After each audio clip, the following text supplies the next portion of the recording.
belajar bersama Prof. Asti. Nah, ini perkenalkan semuanya, yang Mbak Endang ini dari US, dia mau memoderatori acara ini. Nah, silahkan Mbak Endang. Baik. Terima kasih banyak Mbak Dina. Assalamualaikum warahmatullahi wabarakatuh. Waalaikumsalam warahmatullahi wabarakatuh. Alhamdulillahirrabbilalamin. Kita berjumpa kembali di silaturahim kajian Al-Quran virtual. Allahumma sholli wa sallim ala sayyidina Muhammad sorry ajmain. Ya Rabbana alaika tawakkalna wa ilaika anabna wa ilaikal masir. Ya Rabbi zidni ilman nafi'an. Ilahi anta maqsudi wa ridhoka matlubi atini mahabbataka wa ma'rifataka ya Rabbi ya Rabbi ya Rabbi.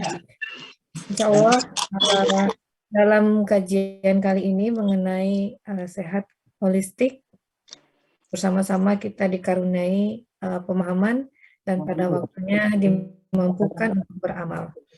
Baiklah, Bapak dan Ibu yang kami hormati, langsung saja Recording in progress. efektifkan acara kita, silaturahim kita dan sesi kajian kita pada kali ini. Kita langsung saja persilahkan kepada pembina kita, Bapak Profesor Dr. Haji Ahmad Hussein Asdi, SPPD KIMD, untuk menyampaikan mengenai sehat holistik. Dan selanjutnya nanti setelah beliau menyampaikan, kita akan buka dengan sesi tanya jawab. Silakan, Prof.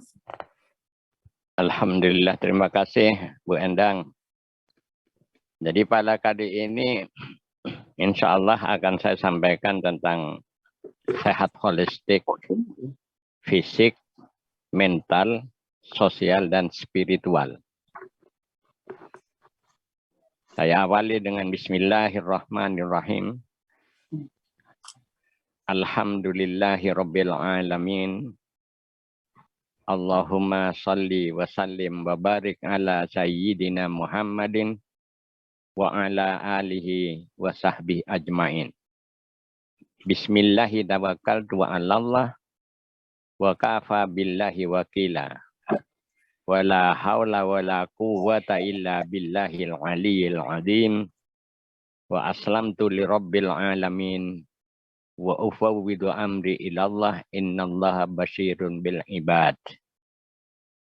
Jadi ini istilah saya pembukaan ibadah dalam bentuk apapun, yaitu mulai dengan bismillah, dengan alhamdulillah, kemudian salawat kepada Nabi, itu sebenarnya sudah satu kesatuan yang luar biasa. Terus yang ketiga kita lanjutkan bahwa kita betul-betul berusaha untuk menjadi orang Islam yang baik. Oleh karena itu kita ucapkan juga wa aslamtu lirabbil alamin. Kemudian yang ketiga yaitu bahwa atau yang dikembangkan oleh sesepuh dulu adalah surat Al-Baqarah 112, sedangkan yang saya sampaikan tadi adalah surat Al-Baqarah 131. Di dalam surat Al-Baqarah 112 itu Allah berfirman, man aslama wajhahu lillah wa huwa muhsin falahu ajruhu inda rabbih wala khaufun alaihim walahum yahzanun. Jadi ini luar biasa. Karena apa? Karena kalau seumpamanya kita sudah betul menyerahkan diri kita kepada Allah, lalu kita sudah terbebas dari rasa takut dan sedih, berarti kita sudah terangkat menjadi waliullah.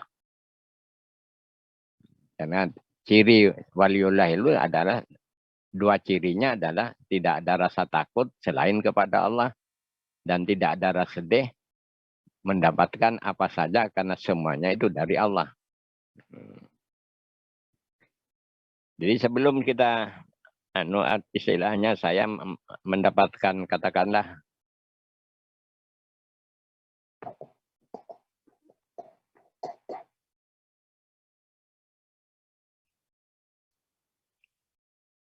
mendapatkan satu hadis yang di dalam hadis itu dicantumkan bahwa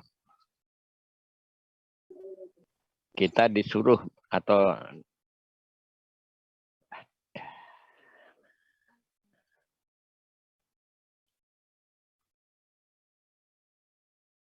jadi di situ istilahnya ada Allahumma inni a'udzubika minal hammi wal hazan wa a'udzubika minal azzi wal kasal wa a'udzubika min bukhl jadi kikir wal jubni wa a'udzubika min alamatil akbar wa qahr rijal. Jadi dari sini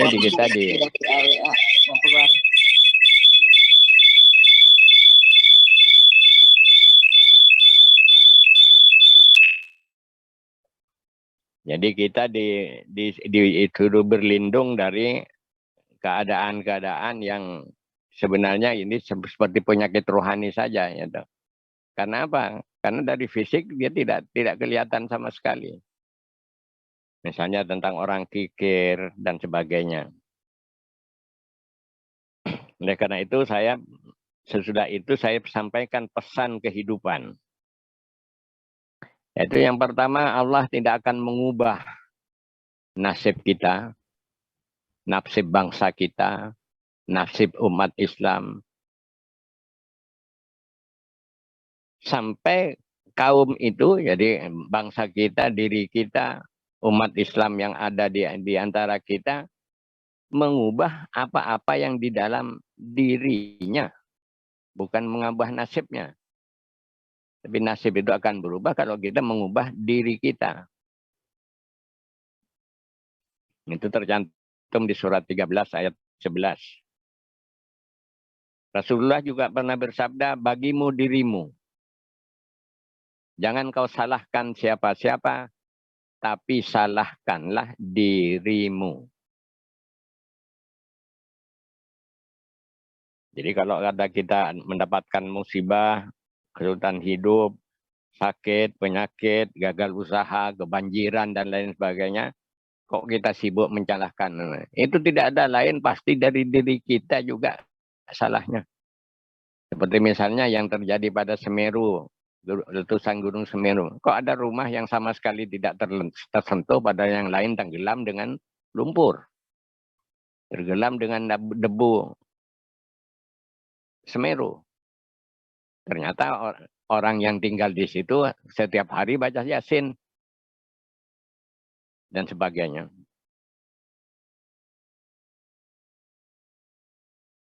Terus kemudian bahwa semua yang terjadi itu sebenarnya sudah tertulis lama. Allah telah menyatakan di surat 57 ayat 22 dan 23 bahwa kami telah menyiapkannya sebelum kejadian itu terjadi, dan itu sudah tertulis di dalam kitab yang nyata.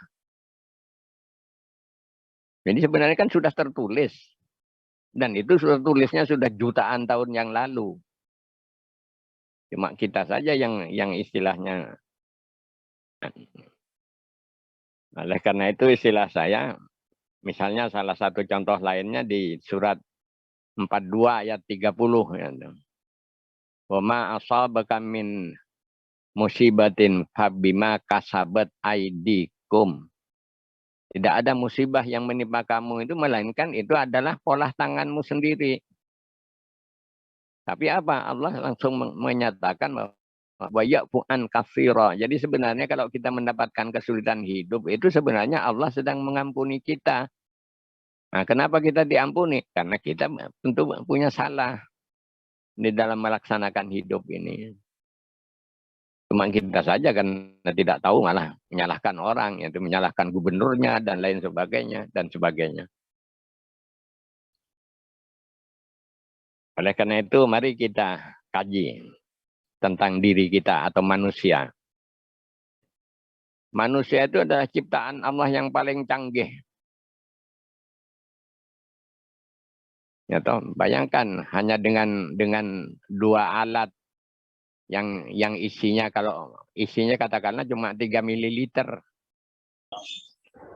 tapi bisa merekam dunia. Yang warna-warni ada merah, kuning, nanas tuh di dalamnya warna wajib. Jadi oleh karena itu istilah saya, manusia yang itu sebenarnya memang tercanggih dan unggul. Jadi sebenarnya manusia itu sebenarnya bibit unggul pertama, ya toh. Kalau itu dari ibu, yaitu sel telur. Sel telur itu dari ratusan yang berhasil sampai siap dibuahi itu adalah 1 atau 2. Atau mungkin ada lebih, tapi rata-rata cuma 1.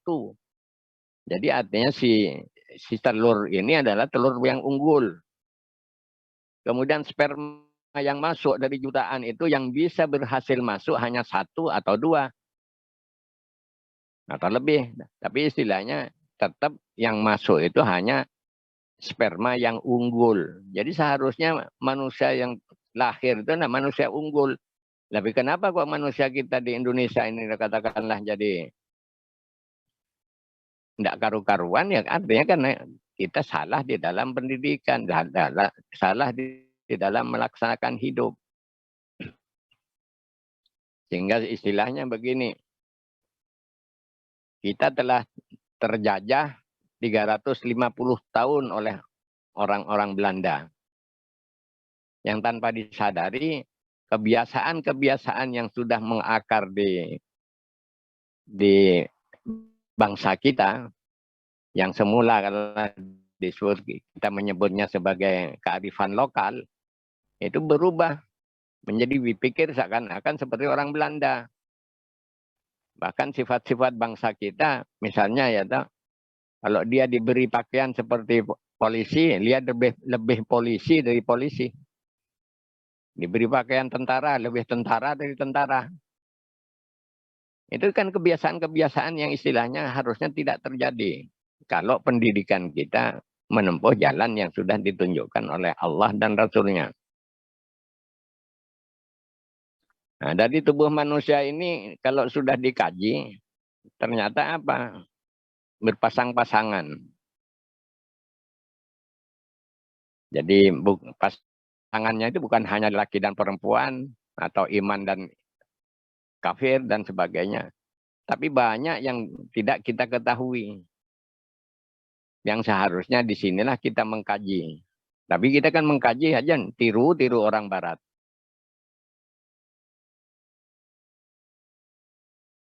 Terus yang pertama yaitu bahwa di dalam tubuh manusia itu pertama ada unsur jasmani. Yang dalam kajianan bahwa itu diciptakan dari tanah. Jadi dari tanah, jadi unsur jasmani itu dari tanah, nanti akan dikembalikan ke tanah kalau sudah meninggal dunia. Terus pada saat katakanlah terjadi pembuahan di rahim ibu, kecuali yang seperti Nabi Isa, Nabi Adam tidak ada riwayat tentang pertemuan antara sperma dan sel telur tadi, maka pada usia 120 hari, itu bisa dilihat di surat 32 ayat 7 sampai 9, di situ dicantumkan bahwa terjadilah penyempurnaan dari fisik, sehingga pada hari ke-120 ditiupkan ruhnya. Jadi sekarang sudah manusia di dalam rahim ibu itu sudah terdiri dari 2 aspek, yaitu aspek jasmani dan aspek atau komponen jasmani dan komponen ruh. Nah, sedangkan ruh ini menurut riwayat-riwayat itu disebutkan diciptakan di alam lahud, diturunkan ke alam berikutnya, alam jabarut, alam malakut, baru turun ke alam mulki di rahim ibu. Itu ditiupkan mirruhihi, dari ruhnya. Tapi kita menerjemahkannya ruh ciptaannya. Sesudah menjelang dilahirkan, lalu diikrar. ikrarnya itu bukan kok fisik, bukan ke arah jasmani, bukan ke arah ruh, tapi ternyata ala anfusihim. Jadi diikrar bahwa bukankah aku ini Tuhanmu, alastu birabbikum, qalu bala syahidna.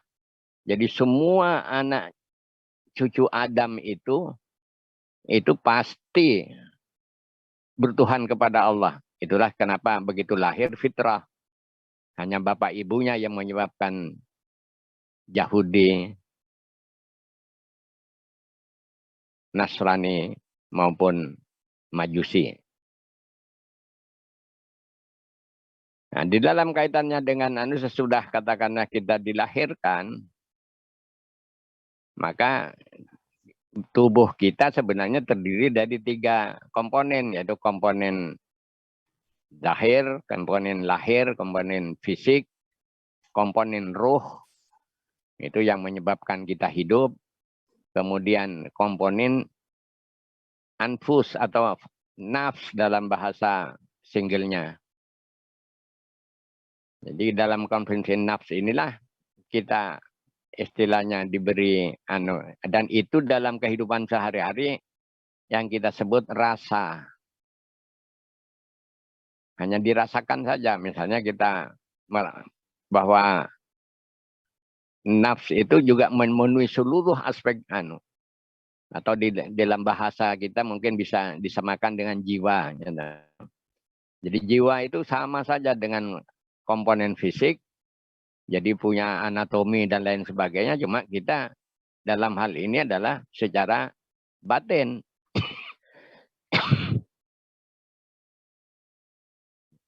Jadi ketika komponen ini semuanya membutuhkan makan, membutuhkan minum.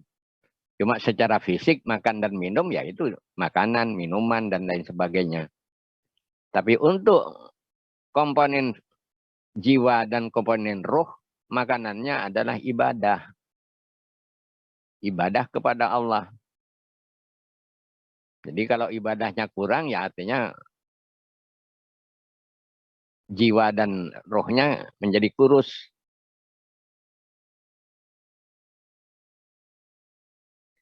Nah, kemudian sesudah itu manusia itu diberi tugas oleh Allah. Saya sebutnya sebagai tugas manusia. Yang pertama sebenarnya Allah menciptakan manusia ini sebagai wakilnya di dunia. Sebagai wakilnya di dunia atau khalifatullah. Apa? Tentu melaksanakan kewajiban-kewajiban yang dilakukan oleh Allah. Jadi banyak sekali yang dilakukan oleh Allah. Kalau kita lihat di surat 55 ayat 29. Allah itu sibuk dengan pekerjaannya.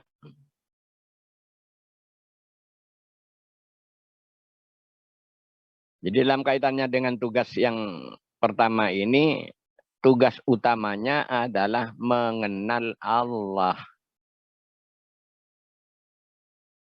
Jadi ma'rifatullah. Tapi kebanyakan dari kita kan taunya atau kenal Allah hanya namanya saja.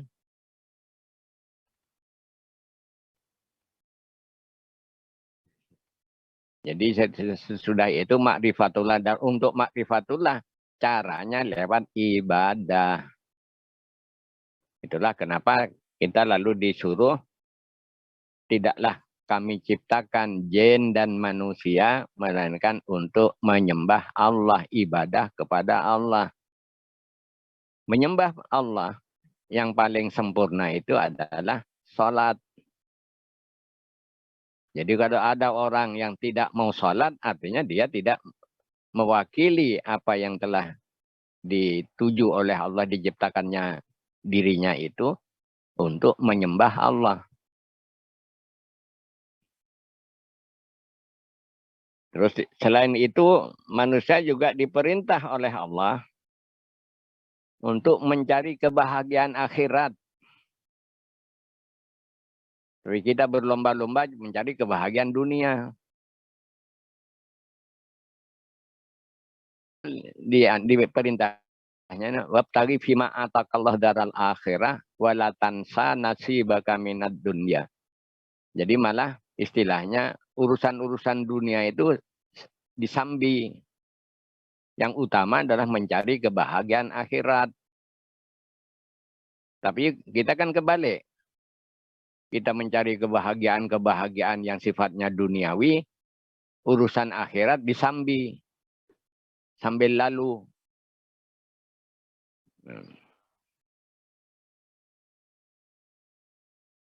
Dan dari itu kita ganti akan menyadari bahwa benarlah apa yang difirmankan Allah di surat Al-Baqarah, yaitu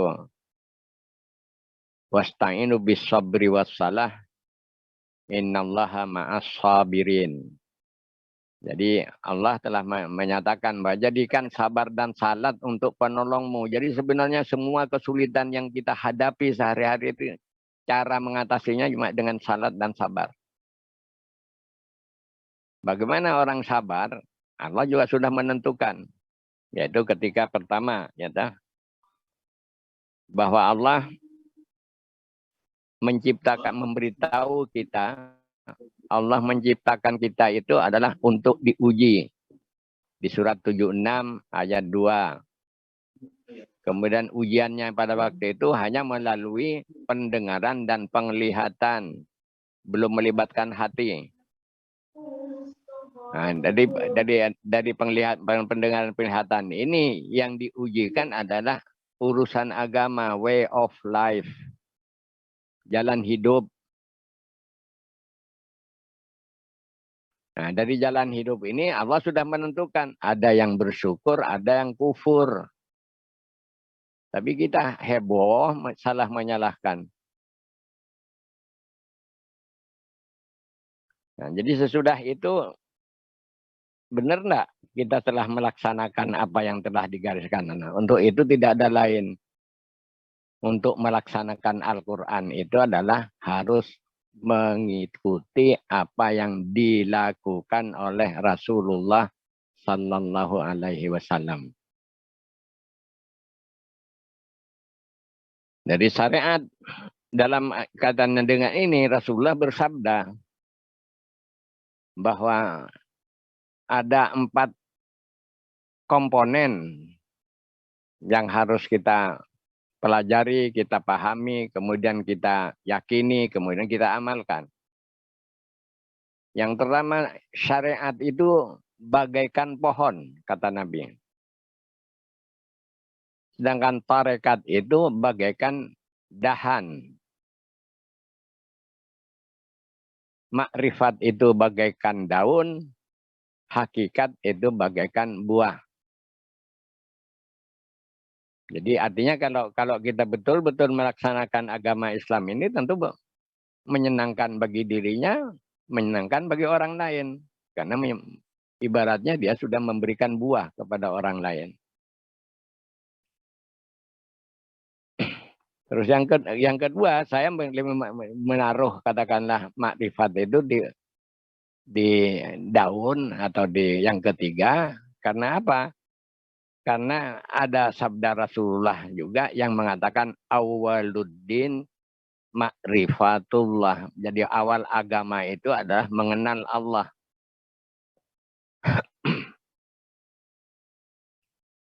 Nah, kemudian Rasulullah juga berpesan syariat tanpa hakikat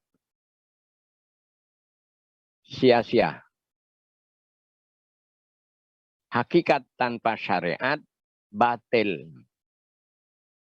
Nah, contoh misalnya ya toh.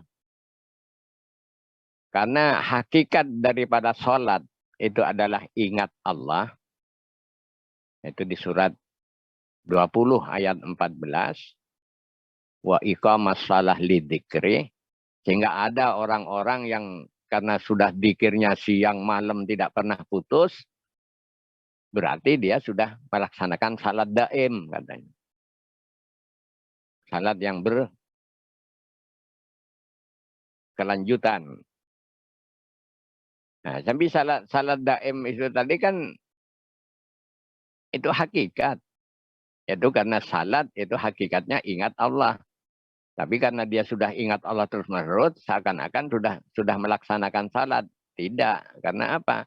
Karena Nabi juga berpesan, salatlah kalian sebagaimana engkau lihat aku salat. Ini pun tafsirannya banyak. Tapi istilahnya artinya apa? Oh, berarti kita harus merasakan salat yang jengkang-jengking itu, tapi juga hati harus tetap ingat kepada Allah.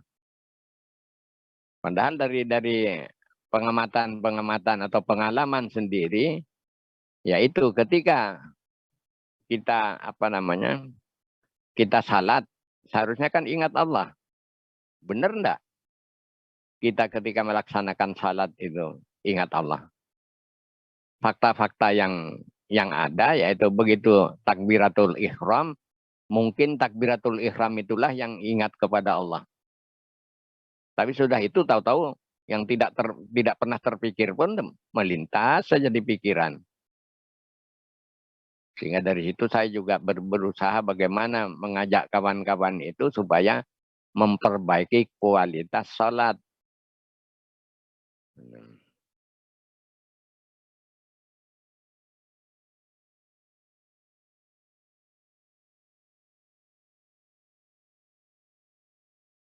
Jadi kewajiban umat Islam ini tentunya harus memahami, kemudian mengamalkan agama Islam ini secara utuh, secara keseluruhan. Nah, perkara katakanlah kita bisanya hanya 10% khususnya, itu juga sudah sesuai dengan sabda Rasulullah Sallallahu Alaihi Wasallam. Ada orang yang salatnya diterima hanya 10 bagiannya, ada yang sampai 90 bagian. Untuk itu barangkali saya tidak akan salah kalau saya menyampaikan salah satu pengalaman dari sahabat Ali. Jadi sahabat Ali pada waktu itu bersama Rasulullah, lalu Rasulullah bertanya, "Ya Ali, apa diterima salat seseorang yang di dalam salatnya itu tercampur dengan urusan dunianya?" Tapi tidak dijawab. Dijawab oleh Sayyidina Ali, tentu tidak ya Rasulullah, tapi tidak dibenarkan oleh Rasulullah, tidak disalahkan, artinya dibiarkan. Ini satu tindakan yang luar biasa bijaksananya, sebab kalau misalnya dikatakan, oh tentu tidak diterima, barangkali kita tidak mau salat lagi. Nah iya kan, karena bercampur dengan urusan dunia. Oleh karena itu, ini kebijakan yang luar biasa, tapi kemudian, ya Ali, kalau engkau sanggup salat 2 rakaat yang terbebas dari urusan dunia, maka kau akan kuhadiahi dengan syal, jadi yang buatan dari Syam. Apa kata Ali? Langsung Ali takbir, sampai begitu selesai ditanya, bagaimana Ali? Ya Rasulullah, pada rakaat pertama aku berhasil terbebas dari urusan dunia. Tapi pada saat rakaat kedua, ketika aku mengucapkan Sami Allahu liman hamidah, tahu-tahu terlintas saja di pagan. Kalau semuanya bukan syal dari Syam itu yang dihadahkan, kan lebih baik bagiku. Jadi ini contoh bahwa sahabat Ali itu pun istilahnya berjuang untuk bisa khusyuk. Jadi oleh karena itu istilahnya, yuk kita latih.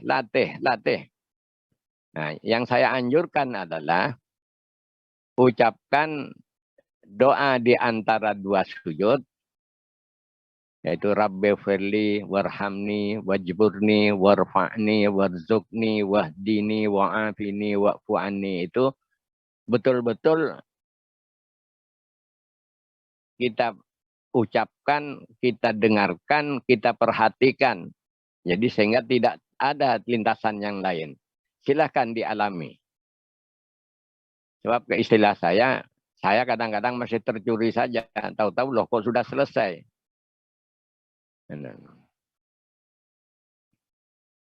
Nah, kembali pada topik kita, di dunia medis itu ada yang disebut eternal triangle. Jadi ada segitiga yang disebut segitiga abadi. Yaitu katakanlah di puncak, di atas, di A, terus yang di kaki kiri misalnya H, host. Terus yang di kaki yang kanan ada E, environment, lingkungan. Jadi A itu bisa agent dalam bahasa medis, agent tentunya bakteri. Sedangkan dalam spiritual A itu adalah Allah, Ar-Rabb. Jadi karena dalam spiritual, maka Allah atau Ar-Rabb yang menciptakan, yang mempunyai, yang memiliki, yang memelihara, yang mendidik, dan lain sebagainya itu Allah. Itu kepada manusia, itulah disitulah manusia diberi kewajiban, yaitu untuk makrifatullah, untuk ibadah kepada Allah dan lain sebagainya, mencari kebahagiaan akhirat dan lain sebagainya. Nah, sedangkan untuk agent, environment, untuk lingkungan istilahnya, itu ya apa? Kalau dari Allah adalah suruh bertasbih. Surat 17 ayat 44. Jadi semua alam semesta ini bertasbih kepada Allah. Tidak ada satupun yang bertasbih. Tapi bagi manusia dan jin diperintah untuk bertasbih. Nah, sedangkan hubungan antara host manusia dengan lingkungan itu bisa dilihat di surat 2877. Yaitu kita disuruh mencari kebahagiaan akhirat tanpa melupakan dunia kita. Kita disuruh berbuat baik sebagaimana Allah telah berbuat baik kepada kita. Dan kita juga tidak boleh membuat kerusakan. Tidak boleh membuat kerusakan. Karena Allah tidak menyukai kerusakan. Tapi yang terjadi macam-macam dengan segala tafsirnya. Jadi kalau tiga hal ini, agent atau Allah, kemudian host manusia dan lingkungan ini istilah dalam keseimbangan, tidak ada masalah. Semuanya baik. Benar. Tapi ya kembali, karena Allah menghendaki, karena istilahnya Allah yang menciptakan, kemudian Allah akan menghancurkan, yaitu Allah menciptakan kiamat, dan tidak ada seorang pun yang tahu tentang kiamat itu, sehingga tidak bisa tidak kita hanya mengikuti caranya saja.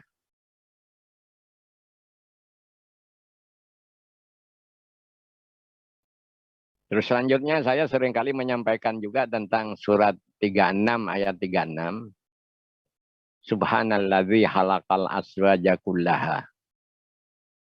Jadi maha suci zat yang telah menciptakan semuanya itu berpasangan. Ya alhamdulillah saya sudah menyampaikan ini di Korea. Terus menyampaikan juga di Portugal. Kemudian oleh kawan-kawan yang lain yang disampaikan di Prancis dan sebagainya. Jadi kemudian yang dari kaitan ini, saya maksud bahwa kita itu memang selalu akan berada dalam keadaan sehat atau sakit. Nah, dalam kaitannya dengan ini, dunia bangsa-bangsa, yaitu WHO, World Health Organization, pada tahun 1948 telah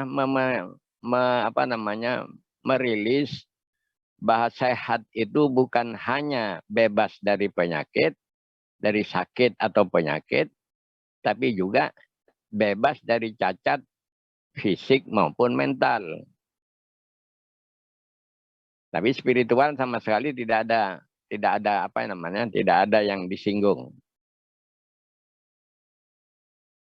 Bebas sakit atau penyakit yang secara fisik itu bisa diperiksa dengan alat-alat yang sudah dikembangkan oleh manusia, yaitu ya medis.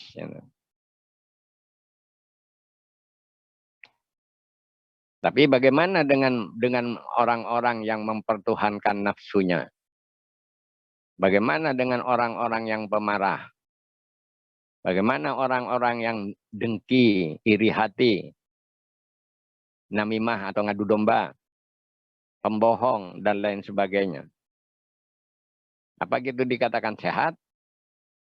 Apa dikatakan sakit? Jadi di sini aspek spiritualnya sudah tidak terjangkau. Karena bisa saja dia sehat walafiat, kekuatannya seperti gajah, tapi merusak punya orang. Nah, iya. Karena amarah. Terus selanjutnya saya juga menyampaikan tentang cobaan hidup manusia.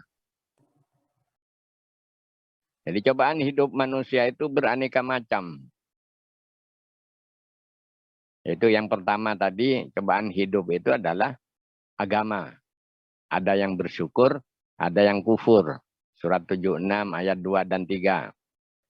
Terus yang kedua, hidup dan mati. Itu tercantum di surat Al-Mulk atau surat 67 ayat 2. Terus yang ketiga, bisa kita lihat di surat Al-Anbiya, surat 21 ayat 35. Di situ Allah berfirman, kullu nafsin dha'iqatul maut. Jadi semua yang bernyawa pasti merasakan mati. Walanablukum bisyarri wal khair fitnatan. Dan sungguh setiap diri dari kalian akan diuji dengan keburukan dan kebaikan sebagai ujian.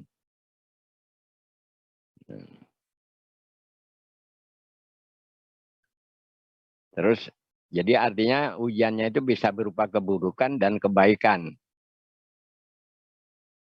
Yang keempat, yaitu bahwa cobaannya itu beraneka macam.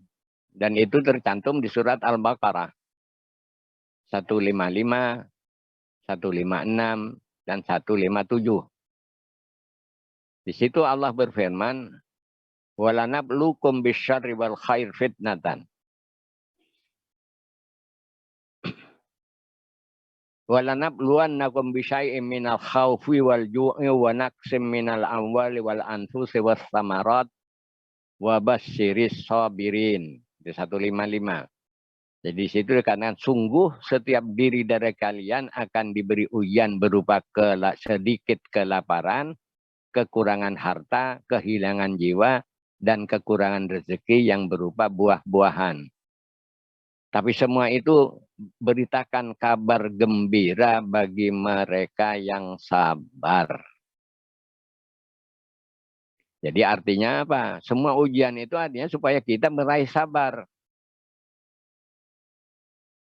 Lalu bagaimana tandanya orang sabar? Orang sabar itu alladzina idza asabatuhum musibah qalu inna lillahi wa inna ilaihi raji'un.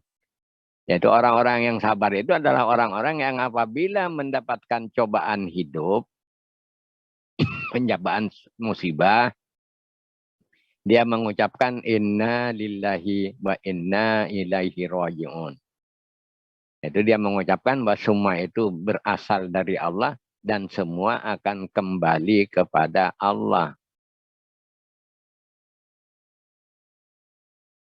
Nah, kalau kita memang dalam katakanlah pemahaman ini benar, yakin bahwa kita akan mendapatkan apa yang telah dijanjikan Allah di surat Al-Baqarah 157. Di situ Allah menyatakan ulaika alaihim salawatum mir rabbihim wa rahmatun wa ulaika humul muhtadun. Jadi dari situ dikatakan bahwa mereka inilah jadi yang mengucapkan kemudian mengembalikan semua itu kepada Allah. Itu tanda orang sabar, maka Allah akan memberikan kepada orang yang sabar tadi salawat. Tapi dalam konteksnya ini salawatun. Jadi artinya 2 salawat. Wa rahmatun, 2 rahmat. Wa ulaika humul muhtadun, dan mereka akan mendapat petunjuk. Nah, salawat di kalimat ini sebagian mufassir atau sebagian ulama menerjemahkan sebagai satu ampunan dari Allah. Ini bukan salawat seperti yang kita baca, tapi bagi saya ya tetap saja bahwa namanya salawat. Artinya apa? Bisa saja seluruh macam salawat itu bisa kita peroleh. Jadi bisa berupa ampunan, bisa berupa salawat yang memang disediakan Allah bagi hambanya yang mengucapkan tadi. Nah, salah satu contoh monumental yang perlu kita ingat bahwa musibah itu bukan hanya yang buruk, tapi musibah itu bisa yang baik. Nah, salah satu contoh yang baik menurut kita yaitu ketika Abu Bakar As-Siddiq diangkat sebagai khalifah. Maka ucapan yang pertama adalah inna lillahi wa inna ilaihi raji'un. Jadi sebenarnya tugas itu adalah musibah. Sedangkan kalau kita sekarang kalau diangkat jadi gubernur saja misalnya, pesta berhari-hari. Padahal harusnya apa? Kembali kepada Allah, kembali misalnya berterima kasih kepada Allah dengan sujud dan lain sebagainya. Jadi sudah kebalik. Karena yang ditiru tentu orang-orang kafir. Itulah dari cobaan hidup ini sebenarnya kembali bahwa tadi sudah disebutkan bahwa kita itu dihidupkan memang untuk diuji. Nah, ujiannya itu misalnya kita ambil di surat 4 ayat 79. Ma asabaka min hasanatin faminallah wa ma asabaka min sayyiatin famin nafsik. Semua kebaikan yang kamu peroleh, yang menimpa kamu, atau musibah baik yang menimpa kamu itu datangnya dari Allah. Sedangkan semua musibah yang jelek itu datang dari dirimu sendiri. Tadi juga sudah disampaikan di surat 42 ayat 30. Wa ma asabaka min musibatin fabima kasabat aidikum. Jadi semua musibah yang jelek yang menimpa kamu itu dari tanganmu sendiri. Tapi Allah langsung wa ya'fu an katsira, tapi Allah mengampuni sebagian besar dari dosa-dosamu. Nah, oleh karena itu istilahnya kalau kita mendapatkan ujian Allah, yuk jangan kita lihat beratnya atau ringannya cobaan hidup itu, tapi lihatlah ada ampunan dari Allah. Oleh karena itu saya anjurkan, begitu ada orang yang misuh-misuh pada kita tanpa sebab, jawab saja dengan alhamdulillah. Karena sesungguhnya Allah menggerakkan mereka untuk misuh-misuh kepada kita. Surat 37 ayat 96. Oleh karena itu reaksi kita bukan, kalau enggak ya inna lillahi wa inna ilaihi raji'un. Saya, Mama. Saya juga. Nah, Ya.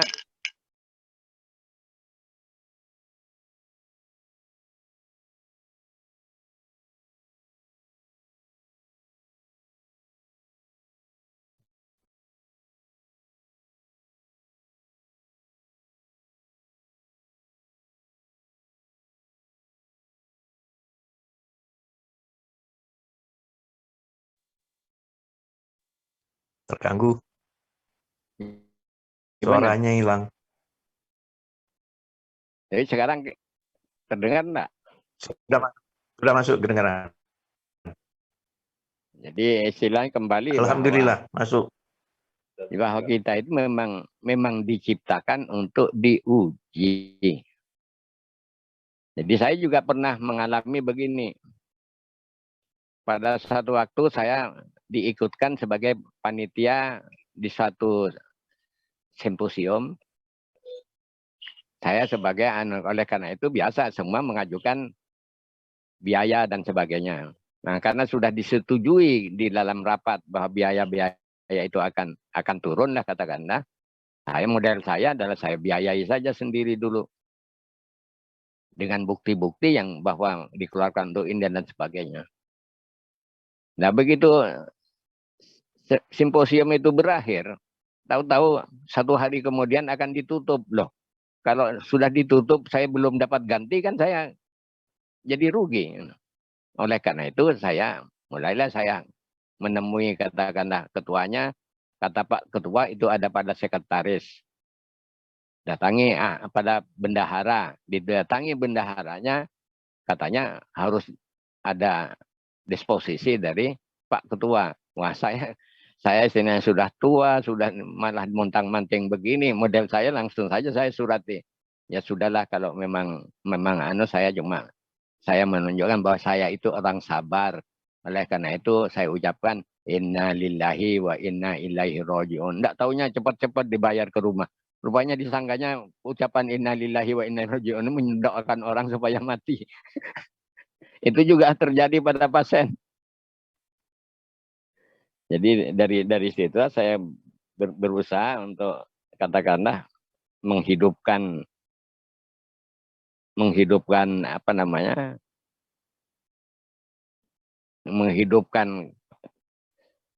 pengajian kita itu dengan pengalaman-pengalaman, kemudian juga ada petunjuk hidupnya dan juga ada contohnya dari Rasulullah Sallallahu Alaihi Wasallam. Barangkali untuk seri kali ini adalah yaitu pertama yaitu sehat secara fisik itu bisa diperiksa melalui medis, alat-alat medis yang sudah ada. Tapi sehat secara mental atau secara jiwa itu juga di ilmu kedokteran jiwa yang juga istilahnya sudah merambah ke urusan-urusan batin atau urusan jiwa yang istilahnya kita sendiri tidak tahu, cuma diberitahu bahwa jiwa itu memenuhi seluruh tubuh sebagaimana fisik, ada fisiologinya, ada ada penyakit-penyakitnya dan sebagainya. Nah, cuma yang ketiga yaitu tentang spiritual. Itu untuk sehat spiritual saya belum siap sekarang ini istilahnya, tapi insya Allah pada pertemuan yang berikut. Oleh karena itu istilah saya pada kali ini, mari silakan siapa saja yang mau bertanya. Model saya bertanya apapun silahkan. Tinggal saya mau menjawab enggak. Mari saya kembalikan kepada Bu Endang. Baik, terima kasih. Ya, mari silahkan. Terima kasih banyak Prof. Untuk sesi penyampaian materi terkait sehat holistik. Baik, untuk sesi berikutnya yaitu kita buka diskusi. Tanya jawab, silahkan Bapak Ibu yang ingin menyampaikan pertanyaan bisa secara langsung atau juga bisa lewat chat. Kami persilahkan.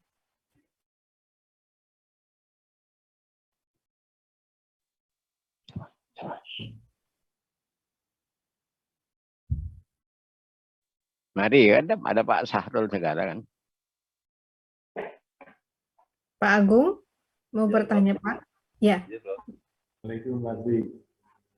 Waalaikumsalam warahmatullahi wabarakatuh. Kadang kita sudah berusaha untuk sehat ya, untuk hidup sehat. Iya. Karena dijaga, kesehatannya dijaga, lalu tidurnya dijaga. Tapi kadang-kadang kita kok masih juga kena sakit ya dok. Apakah itu takdir ataukah itu usaha kita kurang maksimal? Gimana ya dok ya? Karena sering terjadi. Oke, saya bisa memahami Pak. Begini, saya kembalikan pada sabda Nabi. Sabda Nabi menyatakan bahwa sakit itu denda dari Allah. Jadi orang banyak yang semula tidak setuju dengan kata-kata denda. Jadi kalau orang banyak sakitnya, banyak dendanya, banyak kesalahannya. Bukan begitu. Jadi isinya begini. Pertama, ya, orang Islam belum tentu mukmin. Bisa diterima enggak? Itu surat 49 ayat 14. Nah, kalau seumpamanya orang itu sudah waktunya untuk menjadi orang mukmin, tapi belum juga berusaha untuk itu, apa? Ya tentu didenda. Karena dengan didenda itu, orang terpaksa untuk mendekat kepada Allah, terpaksa berdoa kepada Allah. Karena memang sudah digariskan oleh Allah, idza an'amna 'alal insan fa'arada bihi wa ja'ani bihi. Jadi apabila diberikan kenikmatan kepada manusia, dia cenderung lupa dan berpaling. Cenderung lupa dan berpaling. Wa idza massahu sarru, tapi apabila dia diberi kesulitan-kesulitan, fa du'ain arid, maka dia akan berdoa panjang lebar. Nah, istilahnya sebenarnya kena diberi sakit dan sebagainya supaya berdoa panjang lebar. Tapi kalau dia tidak tahu, mana faktanya kan fakta yang ada lah istilahnya. Kalau sakit, sebenarnya siapa yang menurunkan penyakit? Allah kan? Yang menyembuhkan Allah. Tapi yang kita cari kok bukan Allah. Dokter ya. Lah enggak, ini fakta-fakta. Justru yang begini inilah harusnya kita pelajari. Karena tidak sedikit misalnya yang kami hadapi dalam kehidupan sehari-hari ketika saya masih aktif jadi dokter. Banyak orang yang sakit emah, sakit ulu hati. Kalau sekarang sudah meningkat menjadi GERD. Apa? Bagi saya sebenarnya sangat sederhana. Itu pasti ada kejadian yang masa lalu, tapi dia tidak bisa menerima. Didenda oleh Allah supaya berdoa. Tapi karena kembali pada umumnya lalu mencari dokter segala macam, dapatnya dan cirinya nanti apa? Di antara mereka yang sakit mah ini, kalau diberi obat baru, harganya mahal, pasti menjadi baik. Tapi kalau sudah mau habis obatnya, dia pasti segera ke dokter. Kalau diberi obat yang sama, mulai tidak percaya. Kalau yang ketiga tadi ke dokter, diberi obat yang sama, sudah tidak sehingga apa? Pasti sering pindah dokter. Ini ciri bahwa ini sebenarnya adalah urusan mental. Dia pasti sering pindah dokter, pasti banyak sisa obat di rumah. Siapapun dia. Karena ini istilahnya secara medis sudah diteliti bahwa lebih dari 96% urusan perut itu pasti karena urusan mental. Dan saya juga mengalami, Bu, kalau Ibu ikhlas sekarang juga sembuh. Dan itu banyak terjadi. Jadi artinya apa? Bahwa pasti ada kesalahan dan kesalahan itu pada umumnya adalah terkait dengan yang sudah terjadi. Tapi karena dia belum ikhlas, didendalah oleh Allah berupa sakit. Itulah Pak Agung. Enggak, dia menutup sendiri. Terima kasih banyak, Prof. Terima kasih, Pak Agung. Ini ada chat dari Pak Dr. Niko. Iya. Alhamdulillah, bagaimana supaya bisa makrifat, Prof? Terima kasih. Ya, pertama begini, bahwa semua ada di Al-Qur'an. Karena tentang Allah itu semua ada di dalam Al-Qur'an. Cara melaksanakannya adalah ada pada diri Rasulullah Sallallahu Alaihi Wasallam. Maka dari itu istilahnya untuk makrifat kepada Allah, pertama kita sudah dari awal yaitu ajari bahwa Tuhan kita itu adalah Allah, bahwa pencipta kita itu adalah Allah. Nah, perkara dia bertanya seperti apa, jangan dijawab kan belum waktunya gitu aja kalau masih anak-anak. Karena saya menggunakan istilahnya ibarat-ibarat di dalam surat Al-Hasyr ayat 22, 23, dan 24. Di situ saya mengumpamakan bahwa untuk PAUD gunakan Al-Hasyr ayat 22. Di situ adalah kenalkan tentang hal yang gaib. Terus yang kedua, apa? Munculkan kasih sayang. Bisa dilatih kasih sayang antar kita, kasih sayang dengan lingkungan dan sebagainya. Mungkin seperti orang gila menghadapi pohon. Ya pohon, aku cinta kamu. Tapi kalau ini sudah terbiasa, maka muncullah rasa cinta pada anak-anak didik kita. Nah, sesudah itu masa sekolah. Masa sekolah itu mulai dari SD sampai sampai apa namanya? Sampai pasca sarjana. Itu surat Al-Hasyr ayat di situ banyak sekali macamnya. Jadi Al-Malik, Al-Qudus dan sebagainya di situ itu bisa berupa dalam bentuk sifat tapi juga dalam bentuk karya. Nah, kalau sudah mulai masa mau mendekati masa tugas, mestinya dia mempunyai apa? Mempunyai karya monumental. Ya, bagi saya misalnya monumental saya begitu saya jadi profesor, saya membuat yang disebut latihan pasrah diri. Yang latihan pasrah diri sudah mulai menyebar, yaitu dijadikan terapi utama di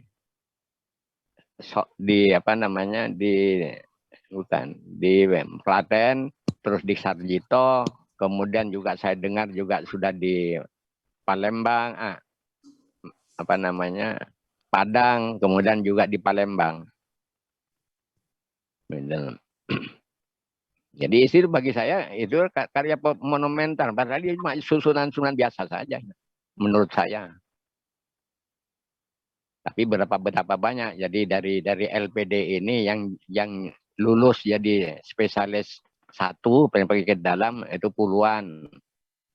Yang lulus dengan LPD itu melalui penelitian LPD pada SP2 juga ada. Yang doktor juga sudah ada 2. Karena itu istilahnya seharusnya orang yang sudah mendekati harus punya karya. Karena kalau melihat adanya kan wallahul ladzi la ilaha illahul malikul qudus dan seterusnya wallal khaliqul bariul musawwirul lahul asmaul husna. Jadi sebenarnya kalau kita kaji, kita pelan-pelan pasti tahu-tahu loh saya ternyata sudah berbuat ini. Seperti sekarang ini kita misalnya di dalam kaitannya saya membuat WA tarekat, kemudian WA salawat, kemudian WA yang salawat, yang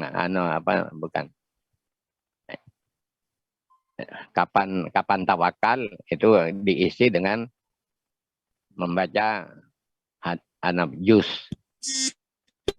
Kalau membaca juz seperti ya seperti tidak ada apa-apa memang. Tapi sebenarnya saya kembalikan pada baginda Rasulullah Sallallahu Alaihi Wasallam itu bersabda,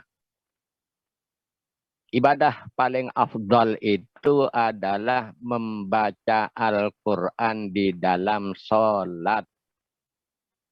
Nah sekarang tanya pada diri kita masing-masing, apakah kita suka membaca katakanlah 2-3 surat di dalam ketika rakaat pertama, 2-3 surat di rakaat kedua. Nanti mana larinya, Nabi tidak nyuruh kan. Sudah ada petunjuknya yaitu yang afdal itu adalah membaca Al-Quran di dalam salat. Sedangkan kalau kita jadi makmum, misuh-misuh kalau panjang yang dibaca imamnya. Padahal imamnya lagi melaksanakan ibadah yang paling afdal. Nah, ibadah yang paling afdal itu yang kedua adalah membaca Al-Quran di luar sholat. Jadi istilahnya saya mengajak kawan-kawan untuk khataman setiap hari. Itu sebenarnya adalah bagaimana melaksanakan ibadah afdal yang kedua. Nah, membaca Al-Quran di luar salat ini, kata Nabi, itu lebih utama dari sedekah.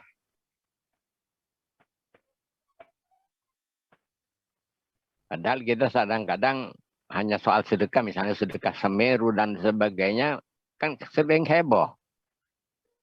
Padahal Nabi juga sudah memberi batasan, yaitu barang siapa yang tidak mau bersedekah karena takut miskin,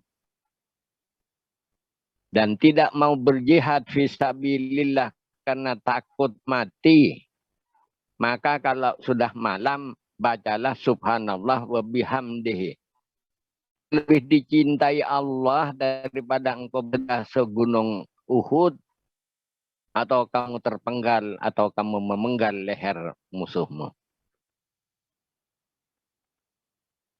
Jadi intinya tanpa disadari sebenarnya ada suruh berzikir, tidak mau bersedekah suruh berzikir.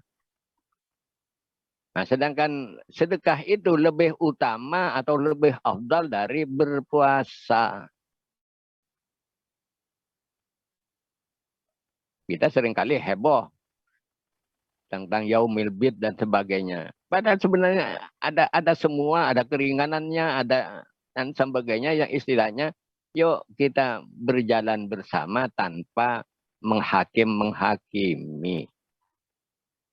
Ini yang sedang saya kembangkan itu. Sehingga misalnya ya saya tahun 80 ketika saya haji, saya mendapatkan isyarat bahwa Indonesia itu akan makmur kalau NU dan Muhammadiyah bersatu. Apa yang terjadi? Sampai 5 tahun saya menyuarakan itu tidak ada gaungnya. Sampai 10 tahun atau 5 tahun terakhir ini, jadi sejak tahun 17 lah, 17, 18, 19, 20, 21 ini, istilah pada 5 tahun terakhir, bukan 17, berarti 15, apa? Tetap saja tidak ada gaungnya.